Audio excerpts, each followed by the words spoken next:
Guys আমার কপালটা এতটাই খারাপ, যখন ভাবি যে এখন ভালো কিছু একটা হবে তখনই আমার সাথে এমন কিছু ঘটে যায় যেটা বলার মতন না। তো এখন আপনাদের মনে প্রশ্ন থাকতে পারে যে কি এমন ঘটছে আমার সাথে যার জন্য আমি এই কথা বলতেছি। তো আপনাদের মধ্যে অনেকে আমাকে কমেন্ট করছিলেন যে ভাই র্যান্ডম রিঅ্যাকশনের ভিডিও চাই। র্যান্ডম রিঅ্যাকশনের ভিডিও বানাতে গিয়ে অলরেডি আমি 4-5টা ম্যাচ খেলে ফেলি, বাট সেগুলোতে প্রপার র্যান্ডমের রিঅ্যাকশন পাই নাই। তো এই ম্যাচে কিন্তু সেই সুযোগটা আমার কাছে চলে আসে। এখানে কিন্তু আমার দুটো টিমের মরে গেছে, সামনে একটা প্লেয়ারকে আমি এখানে হেডশট দিয়ে দিই, তারপরে সামনে থেকে আমাকে আবার শট দিতেছে, আমি গ্লোয়াল লাগাই কিন্তু কাভারে চলে যাই। এখানে ক্লোজে কিন্তু আরো একটা প্লেয়ার আমাকে এখানে রাইজ দিয়ে দেয়, এটাকে একটা হেডশট দিয়ে দিই, সাথে আমাকে দেখেন না ক্যারেক্টার মেরে দিছে। মানে এই ক্যারেক্টারের যে অত্যাচার ভাই, এটা বলার মতন না। বাই দ্য ওয়ে গাইস, এখানে আমাকে হিল করতে কিন্তু আমাকে ফুল একটা স্কোয়াড রাইজ দিয়ে দিবে, আর র্যান্ডম টিমমেটের মাইকও অন করবে। তো আমার লাকটা যে কত ভালো সেটা আপনারাই দেখেন।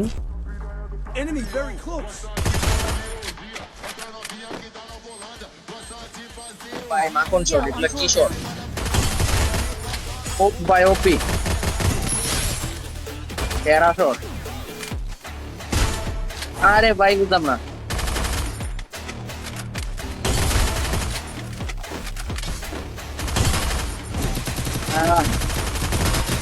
এই একটা প্লেয়ার মারি দিছে যাতা দিয়া। ও ভাই নাইস খেলা হইছে ভাই, খুব ভালো খেলছো ভাই।